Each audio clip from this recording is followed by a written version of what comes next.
Diabetes mellitus. So, meron ka ba niyan? Huy! Wala. Hindi. Tayo pa yung mapalang nito. Diabetes mellitus. Okay? Diabetes mellitus. Mabilis pa ako. Ay, ano na yung notes ko? Kasi meron naman kayong notes. May pa naman kayo. May module. Nasa module yan actually. O, sinasummarize ko lang isin eh. Next tayo. Diabetes mellitus. Para mas maintindihan ng diabetes mellitus, it is an endocrine disorder in which the pancreas cannot produce adequate insulin to regulate the body glucose level. Sana naman hindi ako makapagsulat. Visit naman kasi hindi na internet. Wala pa naman akong upan ngayon. Wala pa kalat na aking gamit. Let's use the power of insulin. Para mas madali niyo ako maintindihan dito, okay? Mas mabilis. Ay. Doon na lang ako. Ay, hindi makikita. Oh, dito na lang. Hala, nakakainis kasi yung iPad na yan eh. Ang pangit daw, sa inyo na lang. Iharap ko nga dito yung video kapatid ito. Galing. Dapat kasi kumuha ko ng may sensor, ano? Para sana pumunta. Sige, bibili ako niyan, 5. Wala tayo kay blood sugar. Wala na, naubos na ang oras dahil dito. Kasi ang lubid-lubid pa naman dito. Ali! Halatang hindi na nagkamit na matagal. Ala, wala pa naman akong picture para dito. Kasi talaga naka-design. Sige. Alam ko na gagawin ko. Dapat pala hindi tinanggal ito. Pasensya na po ha. Pasensya na po. Next time po, may improvement tayo. Ay, dito na lang, oh. Okay lang, dito na ako. Di ba, wala pa naman gano'ng picture. Is it pansin? Wala pa. Oh. Para na magamit ko ito, para may kwenta pa rin naman siya. May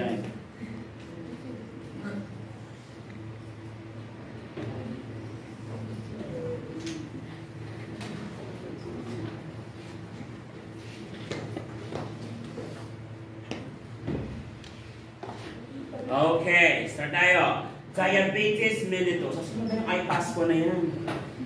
Ay, si Mahal pa. Ay. Lahat daw ng tawagan Mahal naghihiwalay. Totoo ba yun? 10 years na kaya kami ng wife ko. Pero hindi ko na siya tinatawag na Ma. Tawag ko na sa kanya, Uy. Hala, mapapanood niya to.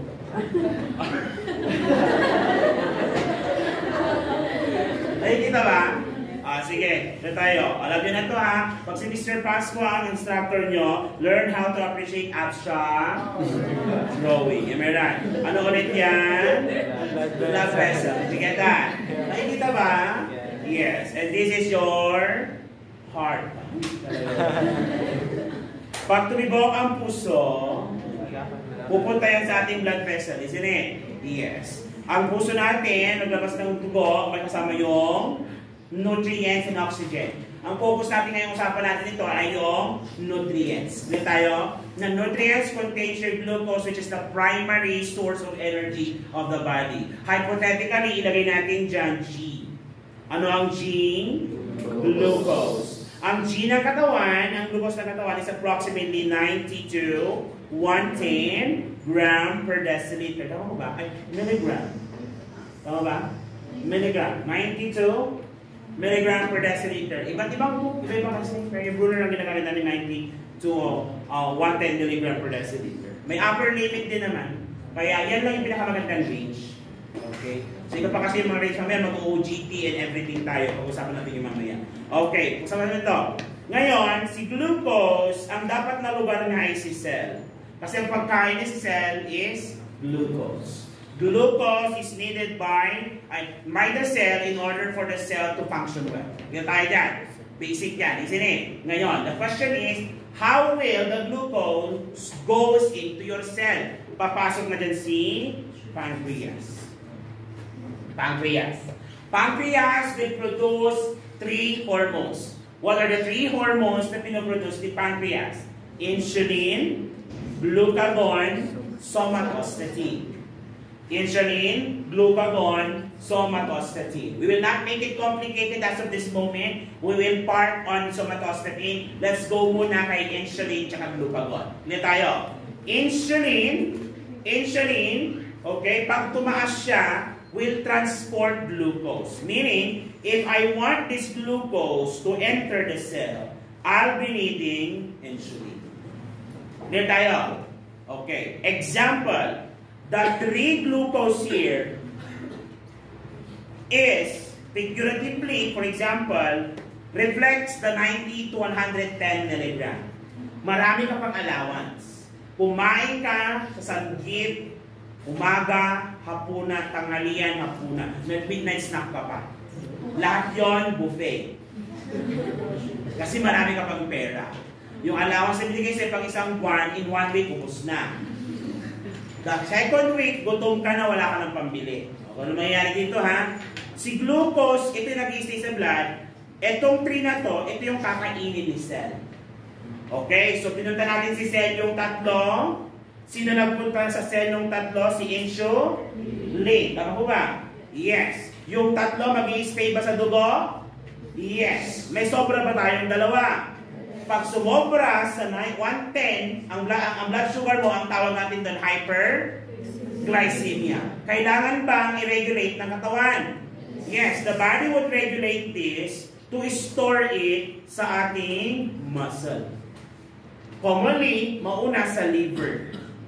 Then, muscle, okay, tissues, then fats. So, ibig sabihin, the glucose that is excess doon sa kinain mo will be converted to become glycogen. Glycogen is a stored glucose. Paano nangyari yon? Because of your insulin. So, dalawang function ni insulin. It transports glucose from blood vessel into the cell and convert glucose to become a stored glucose in a form of glycogen. Clear tayo? Wala ka ng allowance, wala ka ng pambili ng pagkain. Do you need energy? Yan yung nararamdaman mong gutom ka. Pero mamaya, hindi ka naman kumain, parang busog ka na. Ako ba? Paano nangyari yon? The stored glucose will be then converted back to become glucose again. Through the process of gluconeogenesis. Gluconeogenesis is happening because of glucagon. Clear tayo? Glucagon. Ibig sabihin, yung stored glucose ko na sobra before na stock ko, i-convert ko ulit na maging glucose para hindi na ako hypoglycemic. Kasi bumaba ang aking blood sugar less than 90 mg per deciliter. Are we clear so far? Okay, based on that explanation, critical thinking, what triggers the increased release of glucagon? What triggers the increased release of glucagon? Or the release of glucagon is triggered by what? Hypoglycemia. Why? Because glucagon converts glycogen to become glucose. Kasi meron tayong hypoglycemia. What triggers the release of insulin? Hyperglycemia. Are we clear? Are we clear? Yes. Kaya nga pag nagbigay ka ng insulin na gamot, ano ang possible side effect? Hypoglycemia. Kasi baka nasobrahan. Are we clear so far? Are we clear? Yes. So, simple lang yan. Kung nating laliman masyado, may kasi didiscuss na rin sa third year ito. At least may idea na kayo. Ulit tayo. Ang explain natin, paano siya mag-develop, paano siya makaka-apekto sa pagbubuntis. Tama ba? Yes. Paano ito makaka-apekto sa pagbubuntis? What are the effects of this? Alam. Ayun pa. Ayan. Amazing. Okay, what are the effects of your diabetes in pregnancy? Complications. Sunod natin. Shit tayo sa writing muna. Sunod na. Complications. Ano yung mga complications, okay, ng diabetes kapag ikaw ay buntis? Okay? Kapag ikaw ay nagbuntis na may diabetes na, it will increase. Okay? It will increase risk for birth defects. It will increase the risk for birth defects. Ano pa? Okay? Increase the risk for stillbirth. What is stillbirth? Pinanganak na? Patay na yung fetus. Number 3, it will increase the risk of preterm birth. What is preterm birth? Born before the if the fetus is born 24 weeks after, up to 36 or 37 weeks. Tama po ba? Yes, 36 or 37 weeks. Are we clear? Yes. Ano pa? Number 4, pwede magkaroon ng LGA. What is LGA? Large for gestational age. Isn't it? Yes, okay? Pwede din magkaroon ng LGA or large for gestational age. Ganun. Number 5. Number 5. Ano yung mga possible defects na pwedeng mangyari? Okay? Sa CNS. Ano yung CNS? Central Nervous System. What are the possible side effects na pwedeng mangyari? Yung tinatawag natin neural tube defects. Neural tube defects. Example of your neural tube defect. Spina bifida. Spina bifida. What else aside from spina bifida? Microcephaly. Doon hindi naman siya tatanggalin yung neural tube defect, but central nervous system pa rin po ito. Microcephaly. Ano naman yung walang skull? Anencephaly. Anencephaly. Anencephaly. So microcephaly and anencephaly. Okay? Anencephaly. Are you guys still with me? Yes. Ano pa ang pwedeng mangyari? Aside from the CNS, pwede din magkaroon ng tinatawag nating sa renal system, yung hydronephrosis. Ano nangyari sa kidney? Hydro means water. Tama ba? Yes. Para nakaroon ng congestion of water in your kidneys. Are we clear? Are we clear? Yes. Okay. And other conditions pa na importante. Baka may nakalimutan na. Okay. Ano pa? Pre-eclampsia. Pre-eclampsia. Pre-eclampsia. Pag sinabi natin pre-eclampsia, what is that? PIH. Tama ba? Pregnancy-induced hypertension. Does it come with edema?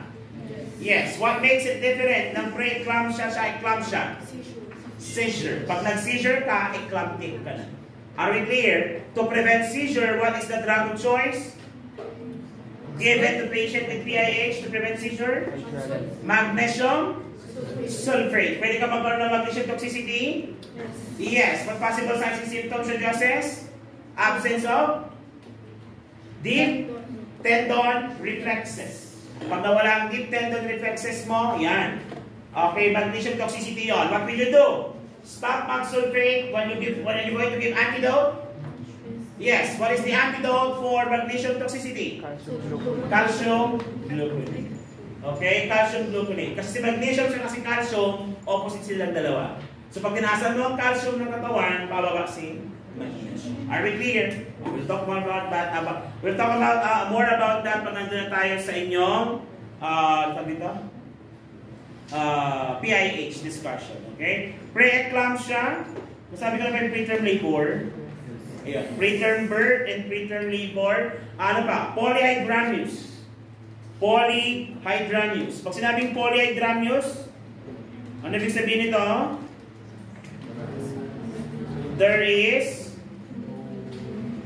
more than enough amniotic fluid, at least more than 1,000 cc or ml. 1,000 cc or ml. Okay? 1,000 cc or ml. Ano pa? Number 9. Increase chance of cesarean birth. Increase chance of cesarean birth. Increased chance of cesarean birth. May nabasa pa ako, pwede ka pa magkaroon ng renal agenesis. What does it mean? Renal agenesis. Agenesis. Creation. Ang genesis, means absence. Meaning, wala mag-develop na, kidney ang bata. Wala ma-develop na kidney ang bata. Okay? So, pwede ka rin magkaroon ng duodenal atresia. Duodenal atresia. Pwede ka rin magkaroon ng anorectal atresia. Duodenal atresia and anorectal atresia. So those are the possible complications of diabetes mellitus. Diyan tayo? Yes. Ngayon, paano siya makaka-relate sa pregnancy? Yes. Kasi nga, kapag may diabetes ka, affected din ba ang cardiovascular system? Yes. Affected din ba ang kidney? Yes. Yung viscosity ng blood, affected din. Okay? Plus, yung ihi mo, manamis-namis yan, are you also prone for infection? Yes. Kasi nga, prone for bacterial infection kapag, or fungal, kapag ikaw ay diabetic person. Okay? Lalo sa kanyang kwenta or sa vagina ni mother. So that is your diabetes mellitus. Do you have any questions so far? Hello? Okay. So bago mo na pag-uusapan yung other types of diabetes, mag-focus muna tayo sa isang type related sa buntis, si GDM. Okay? Tapusin na natin ang gestational diabetes mellitus. Ilipat ko na pala dito.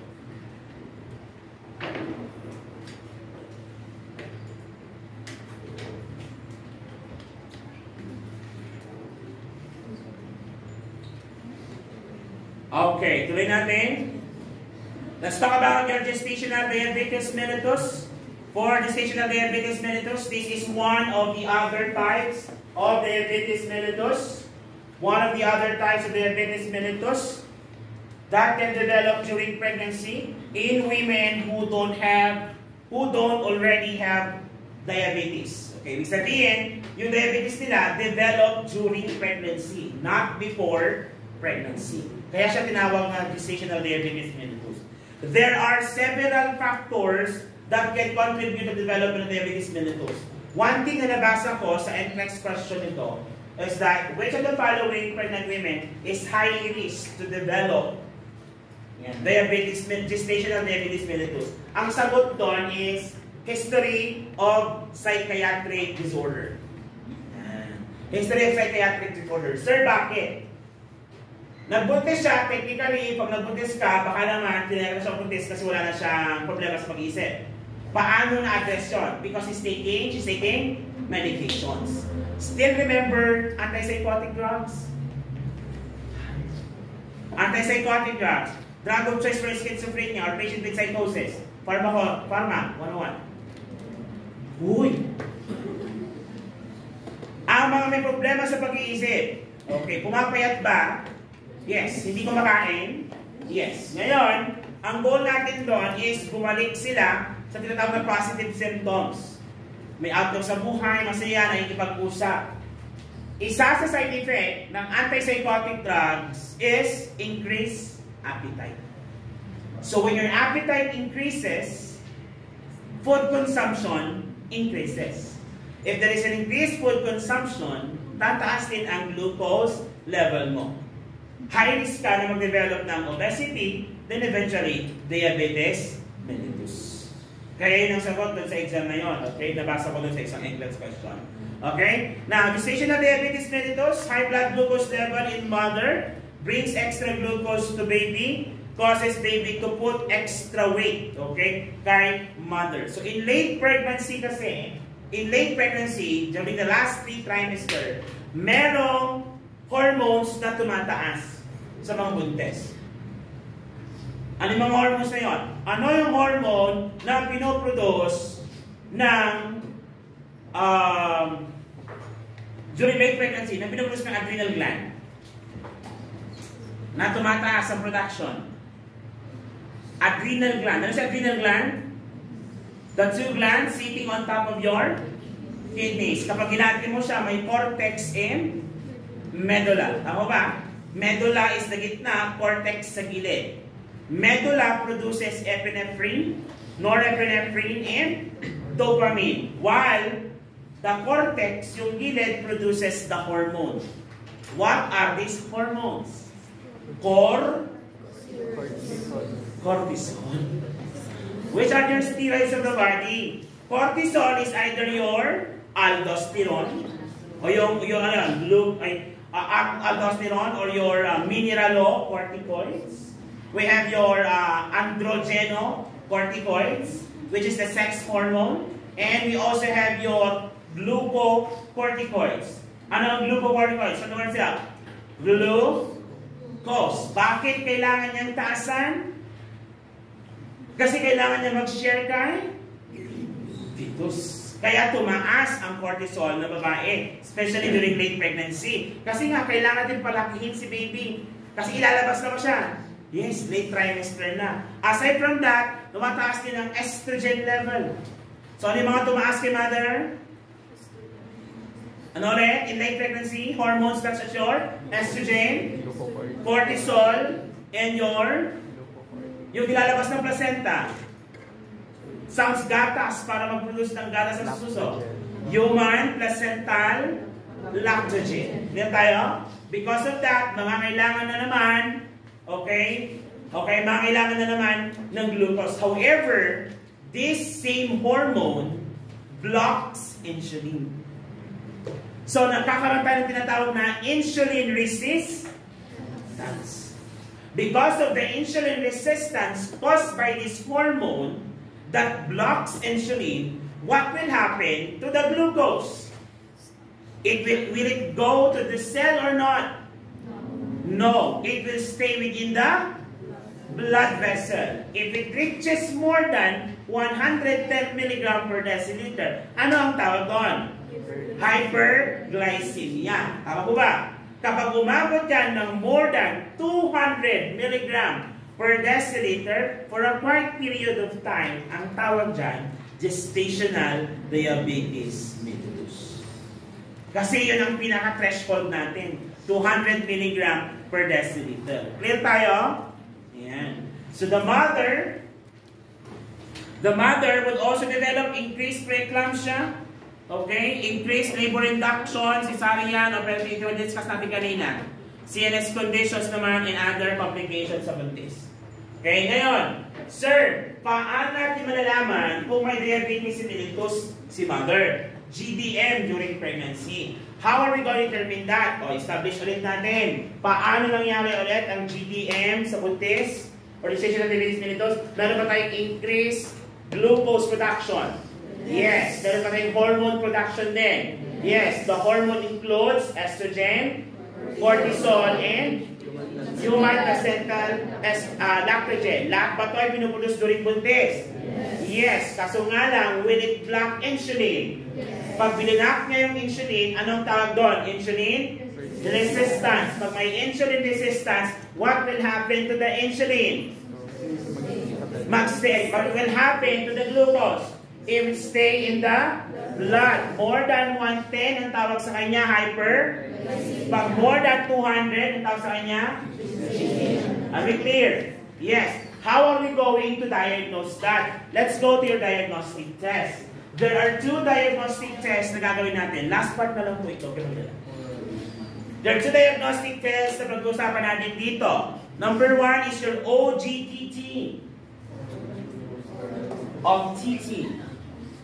OGTT, or your oral glucose tolerance test, which will be done at the 24 to 28 weeks age of gestation. 24 to 28 weeks of gestation. And we also have your fasting blood glucose.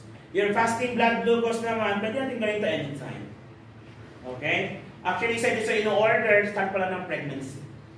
Okay, kasama ng ibang test. Explain natin isa-isa. But before we go to the OGTT discussion, this is the test type for fasting blood glucose. Pag fasting, ang normal dapat natin at least 95. 90 to 95 in some book. 1 hour after kumain, 180 milligram. Postprandial ang tawag dito. Ano yung postprandial? Have you heard of that? Pag ginawa mo yung test post-eating, postprandial. 1 hour postprandial, 180 milligram ang normal. 2 hour postprandial, 155 ang normal. 3 hours postprandial, 140 milligram ang normal. Ibig sabihin, yan ang rate ng inyong blood sugar kapag hindi ka nag-fasting. 1 hour after, 2 hours after, 3 hours after. Nagigets mo ba so far? Okay? Nagigets tayo? Yes. Ngayon, paano ginagawa ang tinatawag na OGTT? OGTT. OGTT. Ang OGTT, mabilis lang ito. Paiinumin ka ng something that is high in glucose. Ang tawag natin doon is your oral glucose solution. Okay? They're going to let you drink oral glucose solution. So, recommended yan screening method. First, the client will ask to drink at least a 50 milligram of oral glucose solution. Paiinumin siya. OGTT to ha. This is how you're going to do your OGTT. What is OGTT ulit? Oral glucose tolerance test. So the first thing to do is you're going to ask the client to drink 50 grams of oral glucose solution. So yung take niya yan, oral glucose solution, ay before mo gawin, you have to take blood sample. Take blood sample for comparison. Para makita mo yung glucose level niya. Then after mo siya painumin ng 50 gram glucose, okay, you're going to obtain blood sample after 1 hour. So after 1 hour, if the result reaches more than 130 to 140 milligram, okay, the client will undergo the next step. Ano yung next step natin? Painumin mo naman siya ng another 100 gram oral glucose solution. So again, yung first step natin, ano gagawin? 50 gram. The next step? 100 gram. If the oral glucose will maintain up to 130 to 140 milligram per deciliter. Are you still with me? Yes. Then which, i-confirm mo yung condition niya after 3 hours. If the blood sugar stays more than 140 milligram after 3 hours, meaning, diabetic siya. Clear? Clear tayo doon? So again, ulitin natin. Kasi 140 to 101 kasi yung ating one. And yung 130 to 140 milligram per deciliter after 1 hour, normal. Dito tayo? But if that maintains after 3 hours na more than 140 milligram, hindi na siya normal. After another dose. Kasi dapat bababa pa yun. Dito tayo? Yes, kahit nagbigay ka ng glucose. Kasi yung glucose na yon, pinataas mo, then dapat stay siyang, paunti-unti siyang bababa. But after 3 hours, it maintains more than 140 milligram, meaning hyperglycemic ka.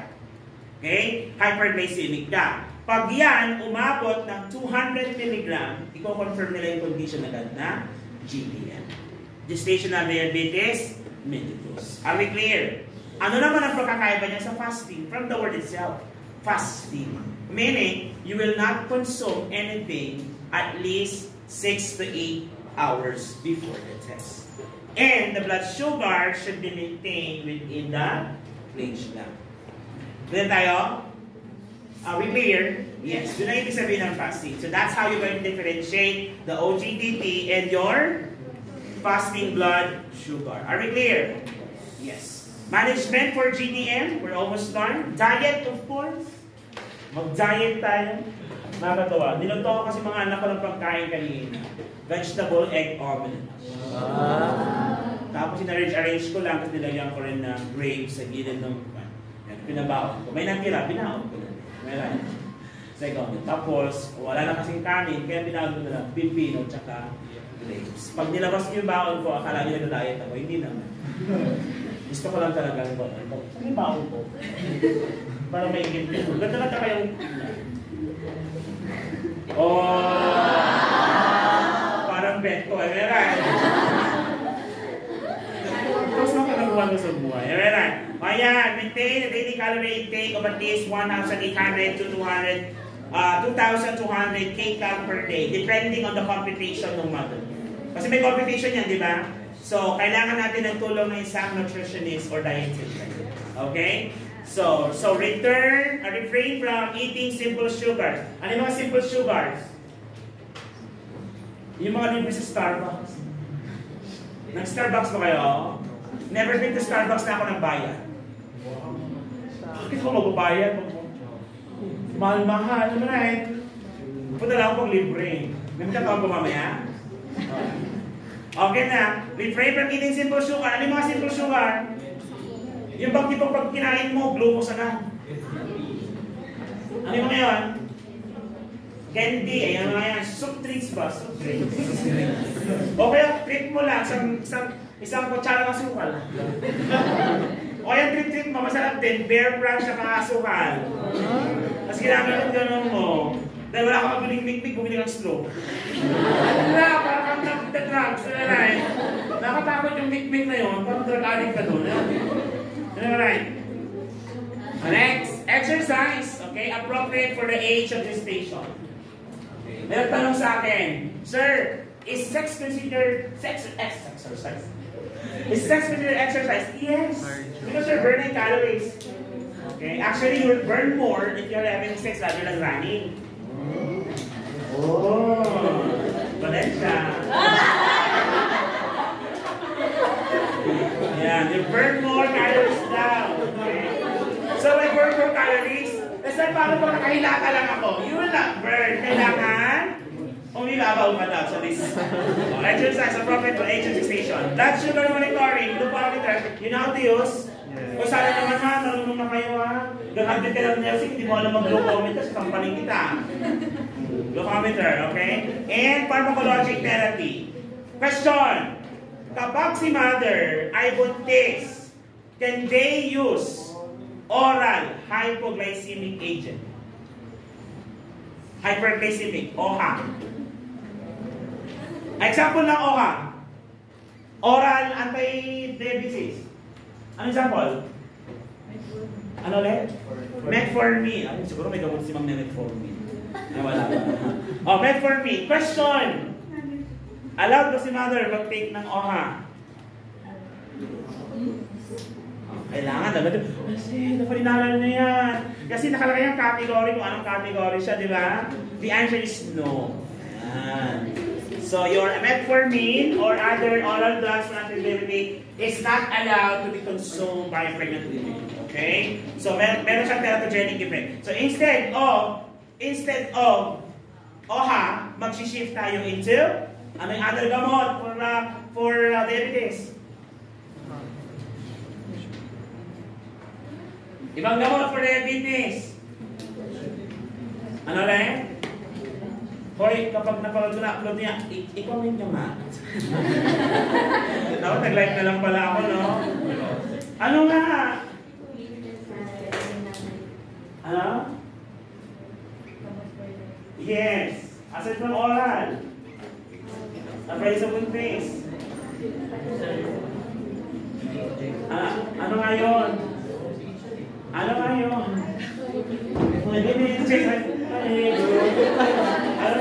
Ano? Insulin! Ano ba inisip niya mo? Insulin! Hala! O, insulin! Alam niyo ba sa insulin? There's several types of insulin. Pero ang ginagamit natin for maintenance is the cloudy or regular? Hala! Fast-acting ang regular, ibig sabihin ginagamit na siya during emergency situation. Yung pwede ibigay through IV, tama? So, gagamitin natin, yung ibinibigay natin through subcutaneous. Ang tawag din cloudy insulin, yung mga ulular insulin. So, insulin ang ating therapy or drug therapy of choice. Yan. Yan. So, kapag ikaw ay may diabetes na, bago ka mabuntis, at ikaw nag-take ng inyong metformin, okay, or oral hyperglycemic agent, will you ask for the doctor to change your medication? Yes. Kasi nga hindi ka na pwedeng hindi mo na pwedeng pabayaan yung diabetes mo, lalo pag buntis ka. Kasi lalo lalala yun. Kailangan pa i-manage mo pa rin. Yes, how to manage that? There's no choice. Ngayon tayo? Are you still with me? Yes. Guys, are you learning? Yes. Okay. So, oral hypoglycemic. Nandito ka dapat ng hypoglycemic agent, arteratogenins. Clear tayo? Are you sure? Yes. Sure. The next part natin dito, yung isa sa magandang part sana, STI. But, I will no longer discuss it to you guys. Okay? Kasi nga, i-discuss ko na yung sa bag ng hapon. Isisend ko na lang sa inyo. Kung yung gagawin natin. Clear tayo? Yes. So, we will end the presentation now. On that note, please...